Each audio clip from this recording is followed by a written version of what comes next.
Chapter 9. "What is your problem?" Lerone asked when AJ climbed back in the ambulance after their fourth run of the day a week into December. "Nothing." "Yeah, nothing. You do realize that semi never saw us at that intersection?" AJ started the ambulance and put it into gear. 2 more hours and he could go home and mope alone. I saw it. "Sure, you saw those big red letters as they went past. Hello, semi. Goodbye, world." "It wasn't that bad." "It wasn't going to hit your side, either." For emphasis, Lerone buckled his seatbelt. "And let me tell you, I don't think that the guy in the wreck appreciated being dropped, either." "I didn't drop him." "No, you dropped the gurney he just happened to be attached to." "It must be your incessant talking," AJ said angrily. "I can't concentrate." "Oh, it's my fault. Cool. I'll be sure to say sorry to the next one you drop." As he drove through an intersection, AJ's brain said it really wasn't as bad as Lerone was making it out to be. The truck was a good 4 feet away, and the guy couldn't have dropped more than a couple inches at the most. He probably didn't even feel it. Even so, AJ thought, pulling the excuses up short, he needed to get his head screwed back on straight, or he might have to go back to the auto parts store. Not a good thought. No, he needed to buckle down, forget about everything else, and do his job. People were counting on him, and he couldn't let them down because of some personal ghost problem that existed only in his mind. "Calling any units in the vicinity of 2430 Maple Street." Lerone looked at AJ seriously. "You sure you're okay?" "I'm fine. Just answer the call." The mall was jammed top to bottom with Christmas shoppers 2 Saturdays into December. When she was little, Christmas was always Eve's favorite time of year. It was the one time that her mother lifted her limited mall access rule. Back then, buying was out. It was more the sheer joy of getting to try on hundreds of outfits and dreaming of the day she would be able to purchase them at will. Truth was, she still couldn't buy them at will, but it never hurt, even now, to dream. For this trip, she had roped Lisa into coming too. They had talked nearly every night since the club scene, although they hadn't seen each other since the wallpaper selection event. As assumed, Lisa wasn't thrilled with the news about Dante, although Eve could tell she wasn't exactly surprised. And life had gone on as it always found a way to. However, by the time Eve suggested the little outing, the 4, albeit lovely walls, of her apartment were starting to close in on her. 3 hours, she had begged the day before. Surely Jeff won't miss you too much in 3 hours. And so now they were here, shouldering their way through the crowd and trying to have a nice day together. "So, did you get the wallpaper in yet?" Eve asked as they walked slowly past the windows adorned with ivy and red ribbon. In the center of the square stood a huge Christmas tree complete with lights, bows, and ornaments. "I called them yesterday. It should be here next week." "Cool. Have you decided on the paint yet?" Lisa scratched the base of her ponytail. "I really liked AJ's idea, but I don't think I'm talented enough to pull that off, especially not looking like Moby Dick." She spread her arms out to the sides and then laid her hands across her growing belly. "You look beautiful," Eve said sincerely. "You're pregnant. That's not a bad thing." "Yeah, tell that to my thighs," Lisa lamented. "They're never going to be the same." Eve looked at her friend, and for all the softness in her heart, there was a little twinge of jealousy. "You're never going to be the same." Slowly, Lisa shook her head. "I just hope I'm ready for this. Jeff is so excited I think you could hit him with a stick and he'd burst. But every time I think about this baby and getting it here and what happens after it's here, and the fact that they're going to send me home with it and say, 'See you later, good luck,' I just don't know." "You'll be fine. Besides, it's not like you can't call Aunt Eve to come over and babysit once in a while." "I'm sure Aunt Eve will have better things to do with her time." "Then hold that baby? I don't think so." Eve glanced into a window and caught sight of a brown-beige teddy bear.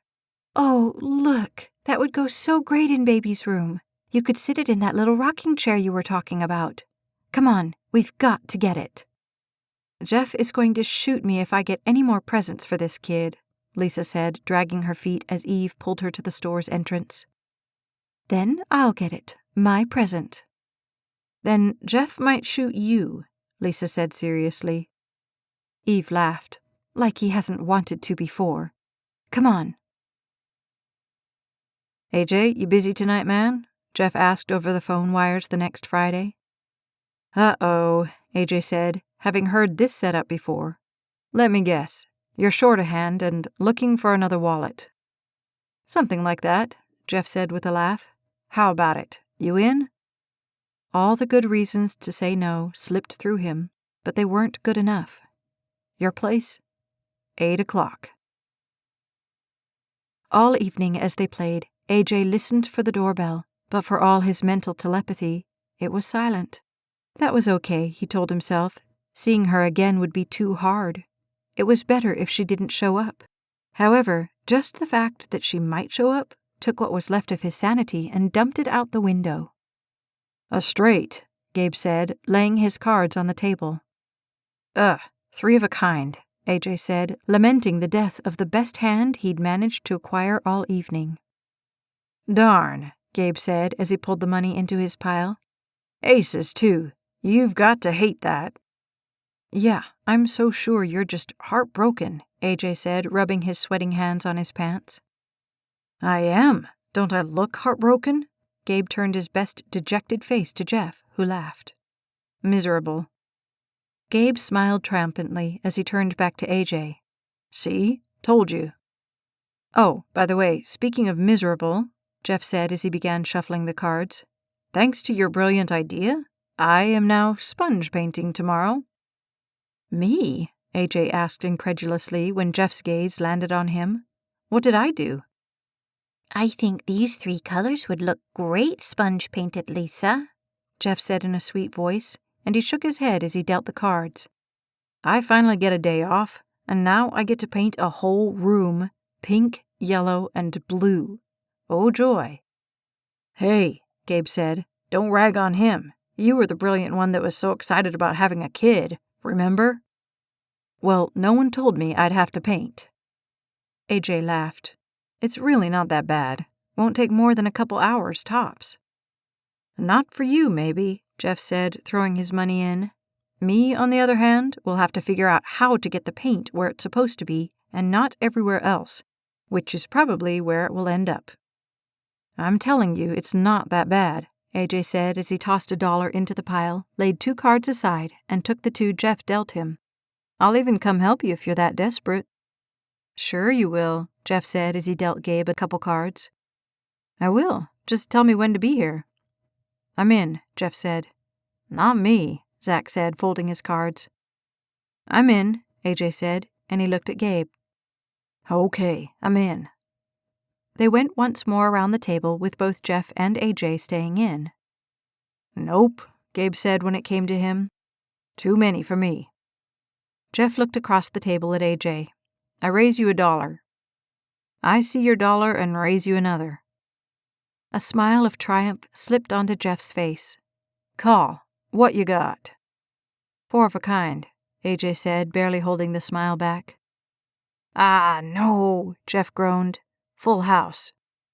Oh, darn, AJ said as he happily raked the money to his side. Don't look too heartbroken over there. Yeah, Jeff said, mockingly angry. That'll cost you a wall. I told you I'd help. I thought you said that so I wouldn't be paying attention. AJ laughed. That too. Fine. Just for that, you get 2 walls. Be here at 9 and bring your paintbrush. We're going to try it, Lisa said over the phone wires as Eve sat near her fireplace soaking in the warmth. December was living up to its name. At least I think we are. Jeff sounds less sure about this every time I talk to him. He's a guy. He just doesn't want to do the work, Eve said. Yeah, well, unfortunately, he's it. I don't think I'm going to be too much help. Well, if you really need someone to come keep him in line, I could always round up my brushes. That sounds scary, Lisa said. You and Jeff with paintbrushes? My poor carpet might never recover. And just Jeff? Eve asked skeptically. Your walls might never recover. The fire waved in front of her happily just as she heard the shouts in the background. Uh-oh, Friday night poker game? It's a curse, Lisa said. Sounds horrible. It is, Lisa said, but there was too much happiness in her voice for that statement to be taken at its meaning. But seriously, you wouldn't mind coming to help? Mind? I'd love to. Just tell me what time to be there. Eve and Lisa were busy plotting out their strategy the next morning when Jeff walked by the room decked out in old sweats and a t-shirt, fresh from his morning shower. I think we should use this as a base, Eve said, referring to the pale yellow. The other two can play off of it. 1 second, and then Jeff poked his still wet head around the corner. Eve? No, Godzilla, she said with a laugh. Lise, you didn't tell me Eve was coming, Jeff said, and Eve couldn't quite read the tone of his voice. She's better with color than I am, Lisa said offhandedly. Besides, she brought sponges. Oh, great, he said slowly, but it was clear by the tone that it was not great. Lise, you don't happen to know where the donuts are, do you? I think they're still in the refrigerator. I don't think so, he said. I looked there when I got up this morning. Oh, well, maybe they're in the cabinet. I looked there too. A pause that stretched on a little too long. Could you come help me look? Lisa looked up at him in confusion. Now? He flashed a timid smile at her. Please?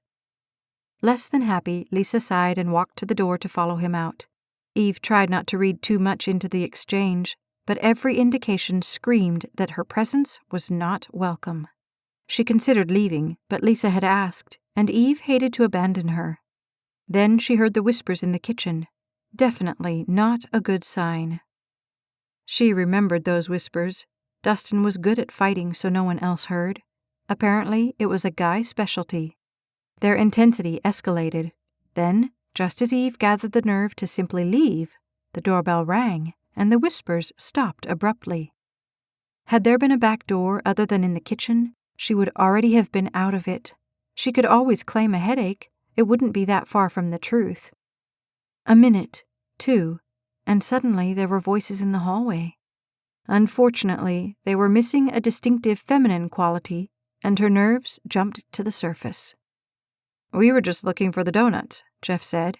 We'll bring some in as soon as we can find them. Cool, AJ said, turning the corner, but the instant he saw Eve, he froze. With his brown cap turned backward, pale green button-down shirt over a tight white t-shirt that stretched over every muscle on his chest, and light brown pants, he looked incredible. Eve tried to catch her breath, but there was no longer oxygen in the room. I'll just be in the kitchen, Jeff said hesitantly, and he turned and took off back down the hallway. They stood, looking at each other and not saying a word for a long moment. Hi, AJ finally said as he slowly set his long roller and paint pan on the floor. She wanted to smile, but the bafflement jamming her brainwaves wouldn't let her. Hi. AJ straightened, and a smile traced through his golden bronze features. Jeff didn't say you'd be here. Yeah, Lisa didn't mention you were coming either. Slowly, Eve rubbed one hand over the other, wishing she could wipe off the moisture there without looking totally obvious. A full 30 seconds he stood there. Then his gaze dropped from her to the paint cans sitting next to her. That the paint? He asked, pointing at them. Oh, yeah. When he stepped over next to her, she thought she might actually pass out. Electricity poured off his body as he picked one can up and read the printing on it, and although she wanted to back up lest she be irrevocably caught in its force field, not one molecule of her could move. She tried to refocus her attention where he was reading, but the pull of his face being so close to her would have scrambled the words anyway. Her gaze snagged on the soft but strong features just a foot away. Somehow she had never noticed how heart-stopping he was until that moment. You think that'll work? Lisa asked, ambling into the room behind them, and with one jerk, they both turned as if they had just been caught doing something illegal. Oh yeah, AJ said smoothly. And Eve couldn't help but think she liked that voice as much as she liked everything else about him. "It looks great.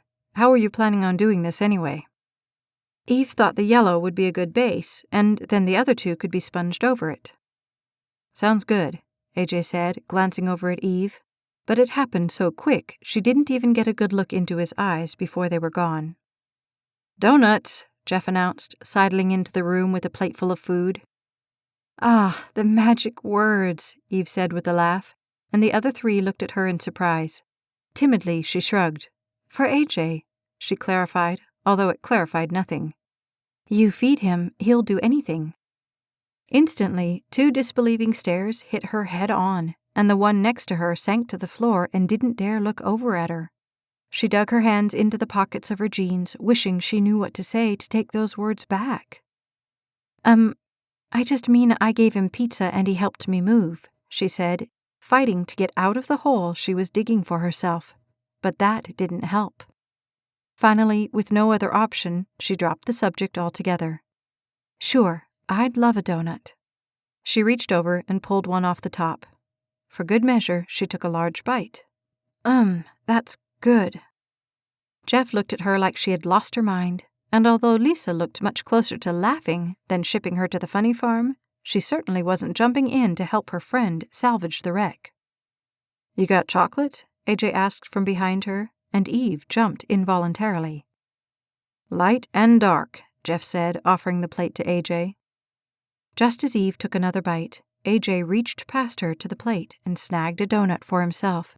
However, she felt the proximity of his hand near her back, and the room started swimming around her.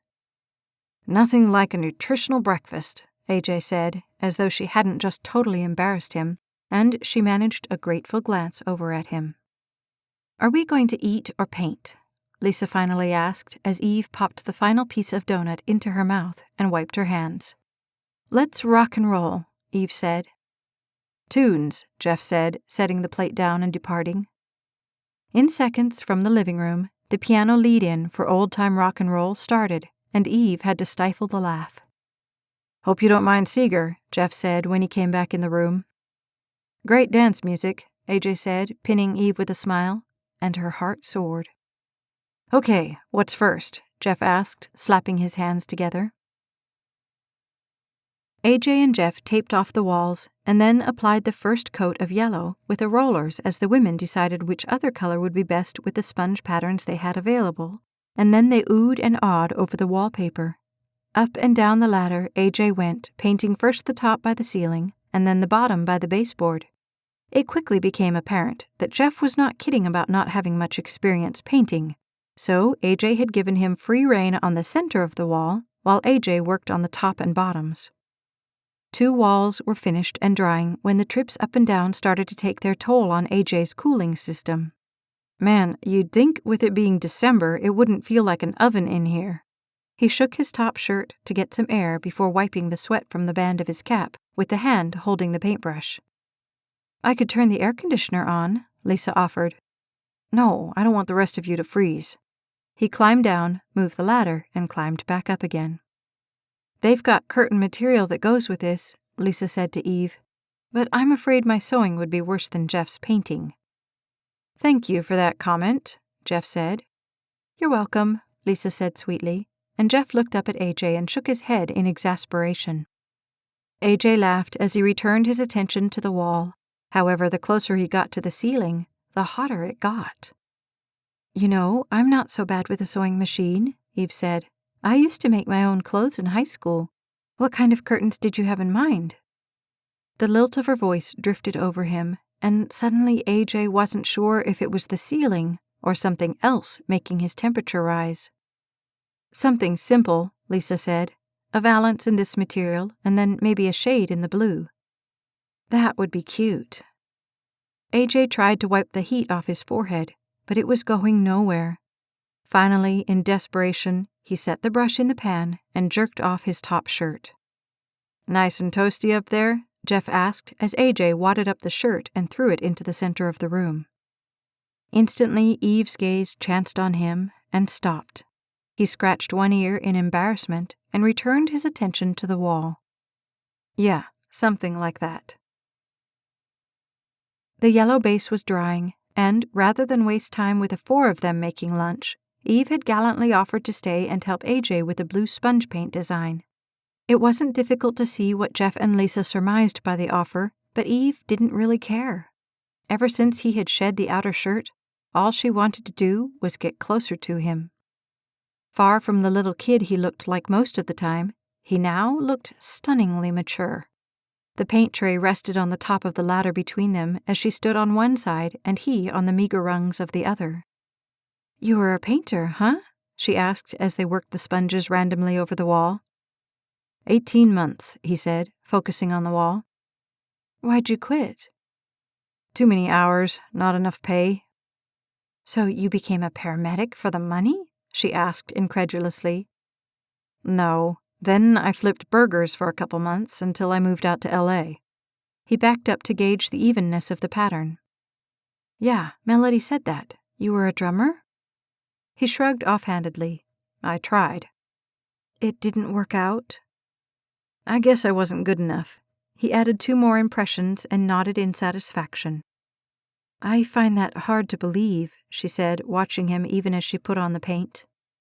He descended the ladder. "Why?" Without asking, she picked up the paint tray and stepped off the ladder. She backed up as he moved the ladder to the unsponged part of the wall. "Well, you really must have liked playing if you went to LA." He set the ladder down and climbed his side before he reached for the paint tray from her. He set it back on top. "Yeah, well, liking it and being good at it are 2 very different things." She climbed her side as her gaze traced over him. "Do you still play?" He shrugged. "Sometimes, when I get the chance." "So, do you have your own set?" "In my garage, but I've got to be careful. One of the neighbors called the cops on me one time." Eve snickered at that. "Now that I would have liked to see." He looked at her incredulously. She lowered her head and her voice authoritatively. "A.J. Knight, you are hereby under arrest for disturbing the peace." She glanced at him wickedly. "Sounds just like you." "Hey, I'm a nice guy, remember? Nice and quiet and well-behaved." "And totally insane?" His face fell, although a smile immediately jumped into his eyes. "Now who's being nice?" She struck her best model pose. "Miss Congeniality, remember?" He shook his head ruefully. "I'm really going to have to find out who stuffed that ballot box." "Why?" she asked, tilting her head at him teasingly. "You wouldn't have voted for me?" "For Miss Congeniality? Yeah, right." She returned to her painting. "Well, then, what would you have voted for me for?" It was a joke, but when she felt his gaze slide across her, the teasing dropped away. "Most annoying," he finally said. "Ah, now that was mean." Without thinking, she reached over and whacked the side of his arm. However, the sponge in her hand was full of paint, and suddenly he had a pale blue sponge pattern streaking down his arm. Realizing what she had just done, she pulled back and tried not to laugh. "Oops." He looked down at his arm. "Yeah, oops." He dipped his sponge into the paint. Then, in the next second, he reached across and tapped her cheek with it. "Oh, oops." Her mouth fell open in incredulousness. "Hey, now, mine was an accident." He shrugged as he returned to the wall. "So was mine." "Oh, yeah, accidentally on purpose." "You started it." "That's no excuse." She reached down and got more paint on her sponge. With one motion, she reached over and streaked blue paint from the bottom of his cap to his chin. "Hey," he said, trying to duck away from her, but not succeeding because he would have had to fall off the ladder to totally avoid her advance. She smiled sweetly. "Oh, sorry, it was an accident." "Oh, yeah? I'll show you an accident." He jumped off the ladder and grabbed her, easily lifting her off her side. "Hey, stop it! Put me down!" Like she weighed nothing at all, he wedged her under one arm and carried her kicking frame over to the yellow paint bucket that was still open on the other side of the room. When she saw it, Incredulousness flooded over her so that she couldn't even fight anymore. "Oh, you wouldn't." "You're going to learn, Miss Congeniality." "No, I didn't mean it," she said, laughing. "I didn't. I'm sorry. I won't do it again, I promise." "Oh, now she's sorry." Reaching down into the paint bucket, he pulled up a finger of paint and angled it at her face. She looked at the paint on his finger. "You wouldn't." "I wouldn't?" he asked, as if he was questioning the universe. Yes, I would." With that, he wiped the paint down one side of her face and then down the other. It was much colder than the blue paint, and she squealed as he wiped it down the side of her neck. With one more kick, she broke free. Laughingly, he looked at her in triumph. "Nice makeup job." "Oh yeah? How's this?" Her right hand caught him square across the face with the blue sponge. Uh-oh. He reached down to the yellow and scooped up 3 fingers of paint. "You're going to pay for that." Her eyes widened at the seriousness in his face. "Is it too late to say I'm sorry?" she asked as she backed away from him. "Way, way too late," he said, pursuing her step for slow step. "Because I am, you know," she said, still backing. "You are what?" "Sorry, I really, really am." At that moment, her foot met up with something she at first thought was the wall, but the second she saw the horror on his face, she knew it wasn't the wall. He gasped and put out a hand to stop it as Eve screamed and covered her face. However, his heroics saved only the latter as the pan filled with baby blue paint slipped from its perch. AJ lunged to catch it before it hit her, but he was only half successful, and after one bounce that managed only to cover them both with paint, the pan fell at their feet. Ice-cold paint slid down her hair, down the back of her neck, and onto her arms. She gasped. "Oh, that's cold." She started laughing and couldn't quit. "Oh, it's so cold." With one hand, she pulled her lime green t-shirt, now drenched in paint, away from her body. AJ was busy wiping the paint off his arms, hands, and the front of his once white t-shirt. "Hey, I thought you two were supposed to be painting." Jeff turned the corner, but when he saw the two of them drenched in paint, he stopped. "Yeah," AJ said, turning to the door. "Well, we decided the splatter look would be quicker." Eve couldn't believe he could keep from bursting out laughing. She put her hand over her mouth ostensibly to wipe away the paint, but it was really to stop her own giggling. AJ tried to wipe the paint off his face nonchalantly, but the paint on his hand mixed with it and left 2 nice green streaks right down the edge of his face. "What's going?" Lisa asked, and when she turned the corner, Eve noticed AJ took a slow backward step. Lisa put her hands on her hips and surveyed the mess. "What did you two do?" "It was my fault," Eve said, stepping in front of AJ. "It was. I'll clean it up." Jovial incredulousness crossed over Lisa's face as she looked at her friend, the paint streaming down her hair and onto the front of her shirt, still dripping. "You look like those guys at the football games." Jeff looked at Lisa skeptically as Eve and AJ stood totally busted and knowing it. "What guys?" Eve asked as she shook her hands off. "You know, those guys that have like nothing on except 2 beers in each hand and paint all over their faces." At that moment, she could hold it no longer, and Lisa burst out laughing. She shook her head. "It's a good thing we didn't put you two in charge of something really important." "No kidding," Jeff said, realizing she wasn't totally mad and joining Lisa's laughter. "Now, remind me again whose good idea it was to put the tarp on the whole floor?" "It's a good thing," Lisa said as she reached over and laid a hand on his shoulder. Her composure was no longer hers. Every time she looked over at them, her laughter consumed every place on her face. "But who knew we'd have the 3 Stooges over to paint for us?" "You mean the 2 Stooges," Jeff corrected, doubling over into her. "Yeah, the 2 Stooges," Lisa agreed. Eve's composure broke before AJ's, and she reached up to push her streaked hair out of her face. However, she only managed to transfer more paint into her hair as she broke into laughter. AJ looked over at her, clearly not as comfortable with how funny the situation was as the other three. The second he looked at her, though, the humor hit him. "Here, you've got some paint right there," he said as he reached over and wiped her face with his sponge. "Where don't I have paint?" she asked, holding her hands out to the sides. "This is true," he said, the guilt sounding in his voice.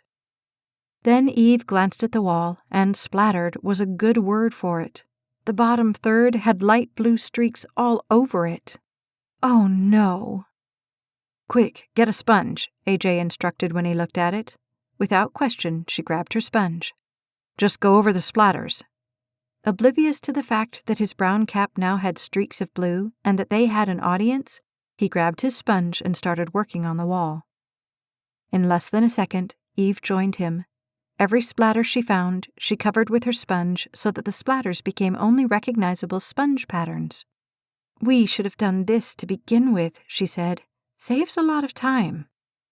"Here, I need some more paint," AJ said, and before she could ask, he turned to her and dabbed his sponge against her back. He transferred that paint to the wall. Again, he retrieved paint from her body and put it on the wall. "You sure make a good paint bucket, you know that?" "Why, thank you," she said, wiping her sponge on him. "So do you." "And you thought they might be making a mess," Lisa said to Jeff from behind them. Eve glanced behind her as the wall's owners, still laughing, tiptoed out. AJ touched her face with a sponge. "I think they thought we had messed something up." "Imagine that," Eve said as she retrieved paint from the center of his chest. "See, I said I'd clean it up." AJ glanced behind him and then returned to the wall. "Thanks. I thought Lisa would blow a gasket." "Lisa's cool," Eve said, getting more paint off his chest. "She's scary," he said, leaning over closer to her to get paint from her shirt, but more so his voice wouldn't have to carry far. "Scary?" Eve asked incredulously. "I don't think she's scary. I'm more scary than she is." He took a swipe across her face, but stopped when he looked at her. "In that getup, I'm not going to argue." Laughter jumped squarely into her soul, and she shook her paint-streaked head. "You're insane." His eyes shone. "I try." This has been White Knight, Book 2, The Courage Series, written by Staci Stallings, narrated by Becky Dowdy. Copyright 2012 by Staci Stallings. Production copyright 2014 by Staci Stallings. Never miss a second of the story. Like and subscribe to the Staci Stallings YouTube channel today.